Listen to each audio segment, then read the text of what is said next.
Video games have been around for a long time. Over decades, they have flourished in both influence and innovation, inspiring multiple generations of people and helping to push computer technology forward to do things previously thought to be impossible. The art of video games is well on its way to become the next big thing in entertainment. In certain ways, it already is. But what makes it worthy enough for the title of next big thing? And what does it have to do with UX? What's so special about something that was originally intended to be a mere plaything for children?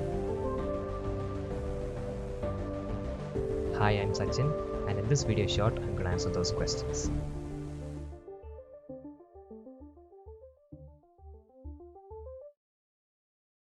As you could probably tell from that intro, video games come in a vast variety of categories, everything from one-press touch games all the way to complex simulations of real-life experiences.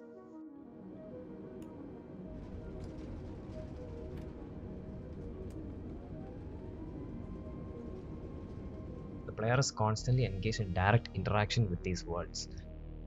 Depending on what platform you are playing on, you interact through many types of interfaces like a controller, keyboard and mouse, a steering wheel, a flight simulator, or even just a simple touchscreen. Over generations of platforms, these interfaces have evolved. Some mistakes were made along the way, as well as innovations such as the gold standard of the modern day game controller. The touchscreen, the most simple interface, has made a few small breakthroughs here and there with intuitive and addictive ways to play games on your phone. Although the keyboard and mouse still remain as the undefeated kings of a versatile interface for playing games. These devices physically present in our world is only half of the whole story. Storytelling. This is the heart of every major video game. It's also the other half of the story. Every action we perform, every decision we take in these digital worlds is a part of an overarching narrative, a conversation between the game and the player. The game tells the player the story of its world through these interactions. Effective storytelling comes from clever game design. For example, this is Cyberpunk 2077. The future is bleak. In the year 2077, corporations have taken over. The divide between the rich and the poor has never been wider. This contrast is clearly displayed in various locations in the game. The richer parts are full of life, bright lights, and opportunity. The downtrodden parts are dull, abandoned, and hostile. In the future, the planet's resources have been dangerously exploited, as indicated by the large arrays of solar and wind farms and massive piles of waste discarded in the outskirts of the city.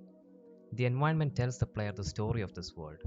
This is called environmental storytelling. Storytelling can also be more functional. This game is called Uncharted 4. It follows an explorer in a treasure hunt.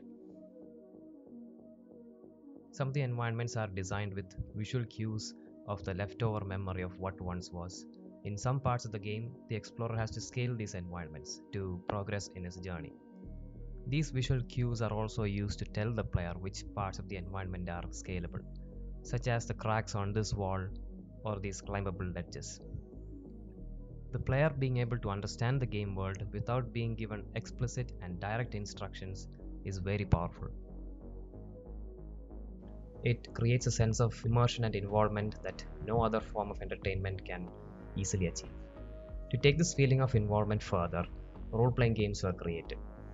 Role playing games, or RPG for short, allow the player to shape their character the way they want. The decisions the character makes, the way they look, their growth in various skills over time, and ultimately the role they play in the game world is in the hands of the player. This allows the player to see themselves in these wild stories and situations the player can never even imagine to find themselves in real life. Some of these RPGs even have stories with multiple endings, which depend on the decisions that the player takes throughout the story, and in the end, it reflects on the player that they played an important role in the story. It makes the story feel that much more personal to the player. Now that we have the player involved in the game world, how can we bring life to this world?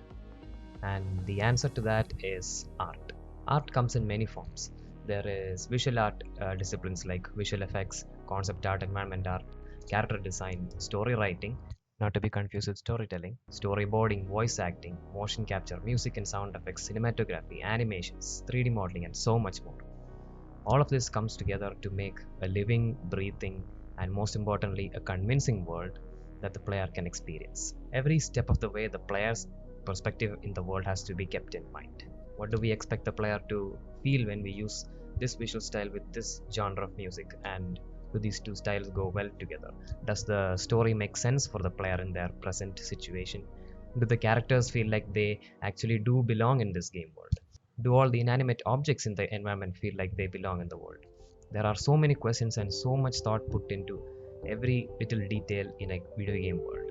If you're a UX designer, some of this might seem a bit familiar, like understanding the player, designing an experience around the player both figuratively and in the case of video games literally, and making this experience meaningful to the player while paying careful attention to every single detail in this experience. More objectively, there's also interface design.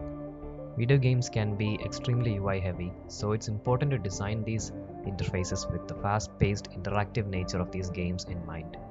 These are all the exact same things that we as UX designers do when designing an app or a website, except we call them users instead of players. The nature of video game development has always had a strong user centric approach. So, as UX designers, I truly believe that there is a lot that we can learn from video games of the past, present, and future.